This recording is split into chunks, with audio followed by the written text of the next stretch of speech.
ang nangungunang programa sa radyo. Nasa UNTV na.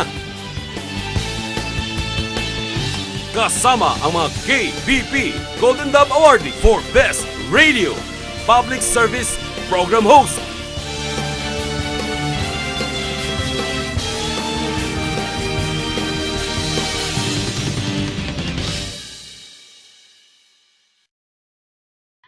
Magandang gabi po sa inyong lahat. Welcome sa Marvin and Hannah Bantay OFW. Tayo po yung nasa 4th season na, Pards, ha? 4 seasons na. Oo, malapit na tayo mag-isang taon.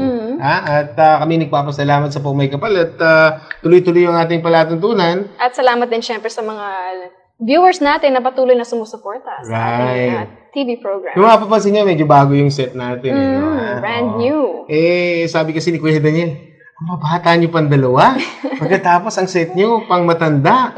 Oo, so eto, sana medyo hip na ngayon. Yes. Oo. Dahil hip din ang design nito. Oo, hip hindi bata. Kung di nyo natatanong, sino ba nag-design nito? Secret lang, baka may kumuha sa akin, may baraket ko. Oo. Alright, alam niyo, napag-uusapan yung UAE. Maraming mga kababayan tayo na naapektuhan. Kung sa Middle East, kung napanood nyo last week sa Middle East, Saudi, hindi masyado apektado. Oman, hindi masyado apektado. UAE, maraming tinamaan. Yes. Oo. So may bisita tayo galing sa UAE. Pero hindi siya Arabo. Ay, hindi. Ano bang babaeng Arabo? Araba? Araba. Ikaw ba yung saan ka ba nagbakasyon at wala ka last week? Well, bakasyon na rin, pero parang hindi. It's a family obligation. Alam mo naman. Hindi ko lumipad yung aeroplano at pinigilan ko. Pina-hold departure mo yata ako. Anyways, dyan lang ho kayo, ha? At pag-usapan po natin UAE. Kamusta yung mga kababayan natin doon? Lalo yung mga drivers, kung alam mo yung issue doon. Yung mga wala naman trabaho. Yung mga umaalis, pinaalis. Yung pala wala naman talagang trabaho. Yun yung babalikan natin. Dyan lang ho kayo.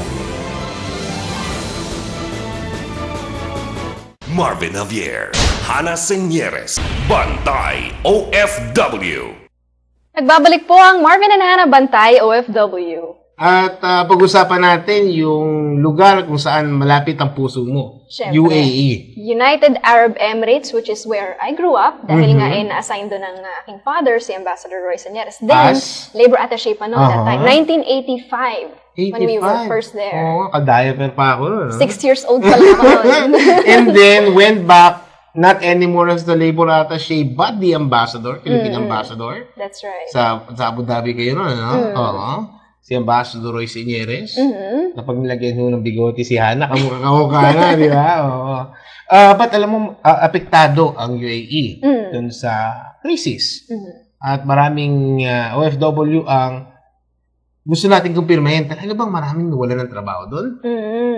Meron hong kaibigan tayo, hindi po totoo ang chismis na ang kanyang title, Lamier the Expert. Ano? Hindi. Consultant po ito sa UAE, si Eva Dulay. Hello, Eva. Hello, Hannah. Hello, good evening. Kamusta na? Mabuting mabuti. Kamusta yung mga Pinoy sa, sa UAE? When we talk of UAE kasi, there's 7 Emirates, di ba? 7 Emirates, yeah. In fact, dito sa atin, ang alam nila, Dubai is a country, but they doesn't know that UAE pala is United Arab Emirates. Yun yung country. And then we have 7 Emirates. Is the Ajman, Abu Dhabi, Dubai, Sharjah, Al Quwain, yeah, you know. Fujairah, Ras Al Khaimah. Alam ko pang geography. Kompleto. So there are 7 Emirates. 7 Pero Emirates. ang tutok ng mga Pinoy na nagtatrabaho doon, hindi sa 7 Emirates, kundi merong mga popular destination. Yeah, like, Saan ito? Saan ito? Dubai is a well-known Emirates in UAE. So, normally, pagka ang mga Pinoy pupunta sa UAE, gusto nila talaga Dubai. Dubai. Kasi talagang ito yung maganda at tourist spot talaga ang Dubai. Di ba puro ano doon? Compared to 7 Puro disyerto? Ano maganda rin sa disyerto? Ang Dubai hindi na disyerto ngayon. That's a common misconception kasi. Dati, pag sinasabi ko dun sa mga friends ko dito sa Pilipinas, we're in Abu Dhabi. Akala nila, we live in tents, we ride camels, pero hindi ganun. Napaka-modern. Napaka-modern at man-made lahat. Even the beaches, The buildings, makikita mo, magagaiba-iba ang shape. In fact, yung guest nyo before, which is the mayor of the Davis City, California, na-amaze siya. Sabi niya, maganda dito.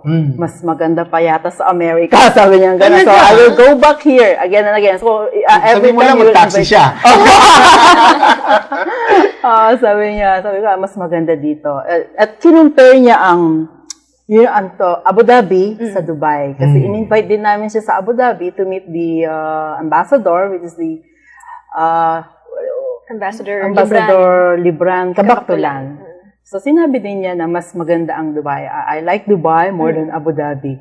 Pero, ang pinaka-affected sa crisis ngayon is Dubai talaga. Dubai. Not the Abu Dhabi or the Sharjah. Why?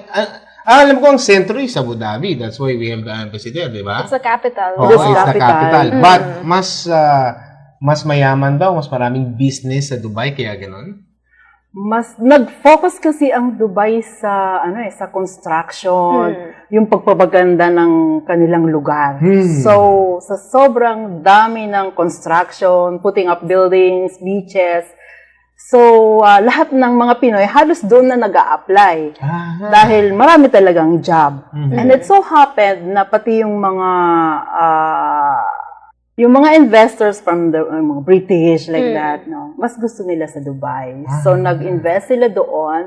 And then, hindi nila na-foresee na babagsak din pala.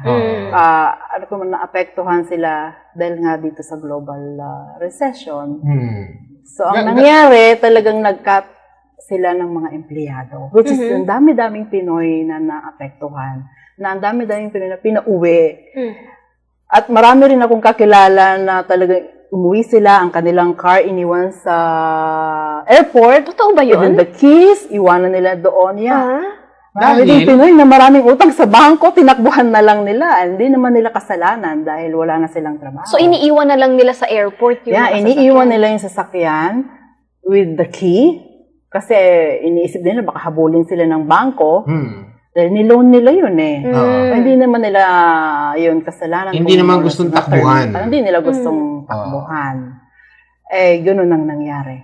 Even yung cash loan, minsan, Teka hindi muna, marami bang Pinoy doon ang may sariling sasakyan? Oo. Balita ko mga sasakyan sa Dubai, hindi yung basta-basta sasakyan lang. Yes. Napakadaling bumili. In fact, magugulat ka, mga Pinoy doon, ang gagara ng mga sasakyan. Actually, sa Dubai, dati that was back in the 80s, yung mga taxi, mga Mercedes-Benz. Hanggang ngayon. Kaya pala si Mayor Ruth, may mag-taxi doon. Hindi pa siya durog doon. Correct ko si Mayor doon. In fact, meron kami talagang sasakyan. Medyo pumalpak lang yung driver. So, yung sumundo sa akin, nakataxi, nagulat na lang kami. Sabi, sorry, may nagkaroon ng problema sa sasakyan. Alam mo, ako natutuwa at mayroong Dubai na nag-host sa mga Pinoy workers. Unfortunately, tinamaan ng crisis. So, ngayon, yung mga OFWs, maraming nawalan ng trabaho. Anong protection ngayon meron? Kasi may mga kontrata yan dito sa Pilipinas Di ba? Yeah. Yung Abu Dhabi, sinasubsidize na ngayon ang Dubai. Halos lahat ng proyekto ng Dubai, since aminin man natin, mas mayaman talaga ang Abu Dhabi sa Dubai. Kasi yun ang sentro. Yeah, and then nandoon ang talaga may oil ang Dubai, pero mas may oil ang Abu Dhabi compared to Dubai. So until now, ang Abu Dhabi meron pa ring oil. So lahat ng project niya, halos ng Abu Dhabi na na-stop ngayon, hindi man nila binobroadcast kasi ayaw nga nilang malaman ng tao, sinasubsidize na ngayon ng Abu Dhabi. So, unti-unti, natatapos din, pero hindi na ganun kabilis. Pero hindi ko maintindihan, parts, di ba? Ang langis, hindi naman maaaring may economic crisis, pero hindi tayo tumigil sa need ng langis. So, what's the problem? Ba't sila na-apektuhan? Ewan ko, talagang global crisis talaga siguro, no? At naubos, sabi nila, paubos na ang oil ng Dubai. So,